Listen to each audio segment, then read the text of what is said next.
Hi, my name's Jason, and I used to be just a good old average American kid living in upstate New York. There's me. I played baseball, mastered Mortal Kombat, went to the prom, said the Pledge of Allegiance every day, and loved my country. I even lived the dream of every American youth, college. Sure, it was a state school, but it also happened to be a party town. Great times all around, right? Well, sort of. I still had to work hard as a pizza guy to make it. And of course there was school. I had to figure out the computer graphics programs I was working with, as well as attend classes I didn't care about. I certainly didn't know much about geopolitics. Then 9/11 happened and everything changed.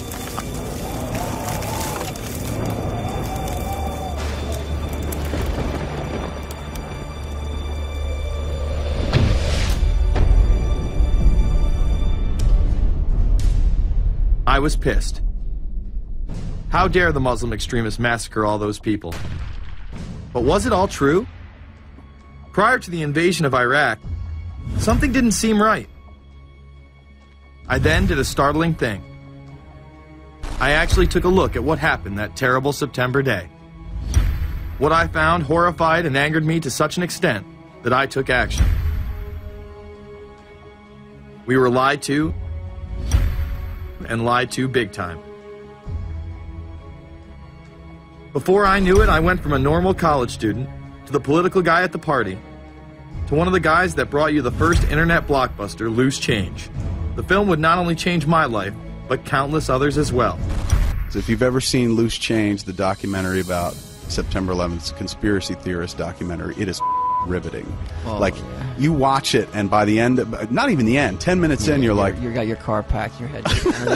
You're just like, oh my God, it's all true. So every place, there's questions coming from this documentary. And you don't have to believe everything in the documentary to still have questions come up. And you look back and you remember what you saw and what you were told, and now you have questions. We got the boogeyman out there. Wow. See, for many years it was communism, then it was the war on drugs, now it's the war on terror. All through our life we've had to have a boogeyman. Loose Change took the truth about 9/11 into the mainstream with over 100 million views and allowed me to travel the country and even take on some of my detractors. The answer is no, they cannot. Jason, I think it's telling that every time you disagree with something, you call the people a liar. I'm not calling anybody a liar, sir. I'm calling you a liar because you are a liar. But if we were lied to about 9/11, then who was really behind it? A lot of people on the web were pointing towards the New World Order, but that was impossible. I mean, the Hulkster couldn't be involved, could he?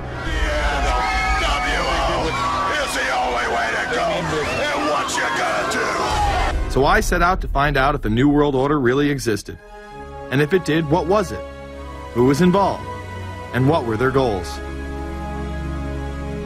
The very word secrecy is repugnant in a free and open society. And we are, as a people, inherently and historically opposed to secret societies, to secret oaths, and to secret proceedings. For we are opposed around the world by a monolithic and ruthless conspiracy. It is a system which has conscripted vast human and material resources into the building of a tightly knit, highly efficient machine. Its preparations are concealed, not published. Its mistakes are buried, not headlined. Its dissenters are silenced, not praised. No expenditure is questioned, no rumor is printed, no secret is revealed. Some cringe when they hear the term New World Order, despite all of these prominent people using it.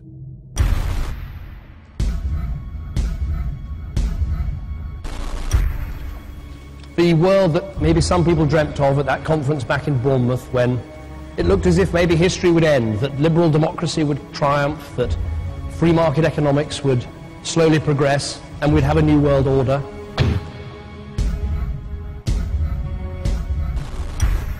And together they helped to create, were the principal leaders in creating, a new world order and a winning strategy in the Cold War.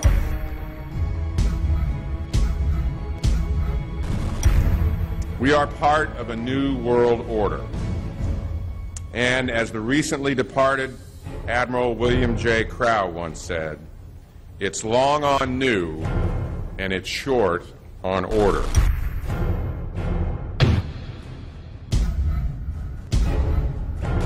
Walter Isaacson wrote a wonderful book about some of the wise men who helped shape the New World Order following the Second World War.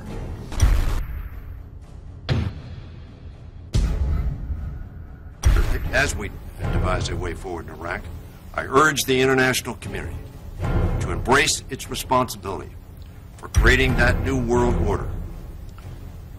A new world order based upon collective action.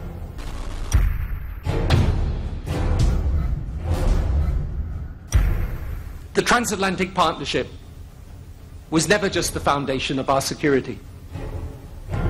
It was the foundation of our way of life. It was forged in experience of the most bitter and anguished kind. Out of it came a new Europe, a new world order, a new consensus as to how life should and could be lived.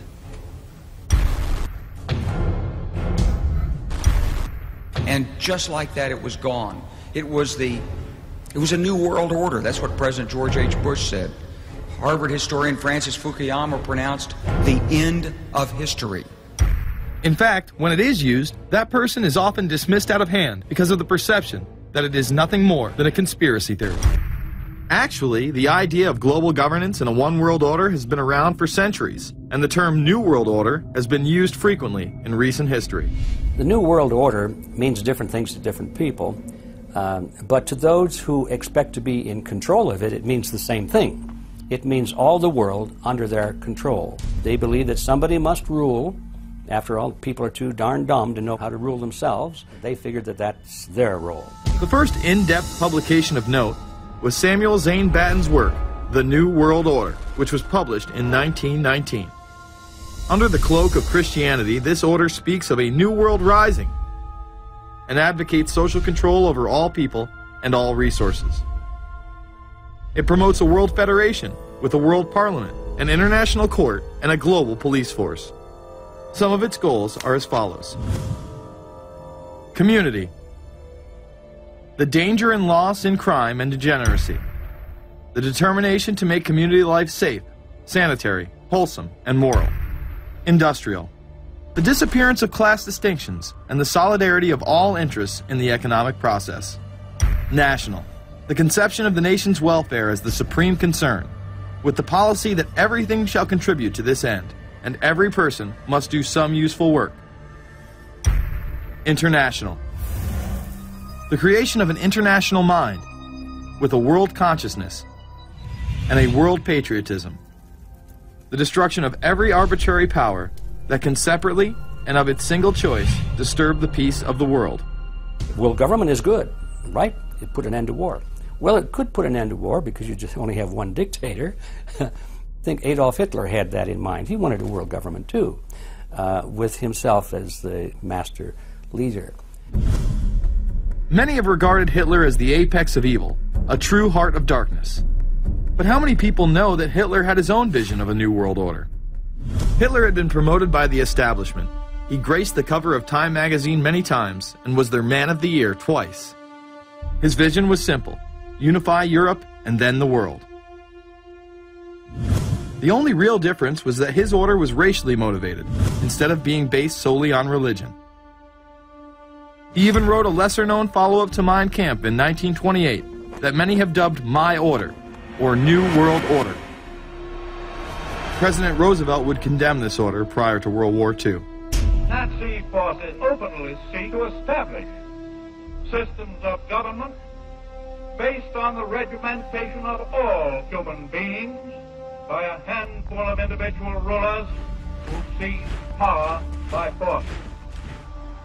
Yes, these men and their hypnotized followers call this a new order. It is not new, and it is not order. The idea of globalization was so prominent in Nazi ideology that the 1936 Berlin Games would be the first time that the Olympic rings would be displayed prominently and promoted in order to glorify the Third Reich. This symbol represents the 5 major regions of the world: Africa, America, Asia, Europe, and Oceania, interlocking and coming together as one. This one-world philosophy still defines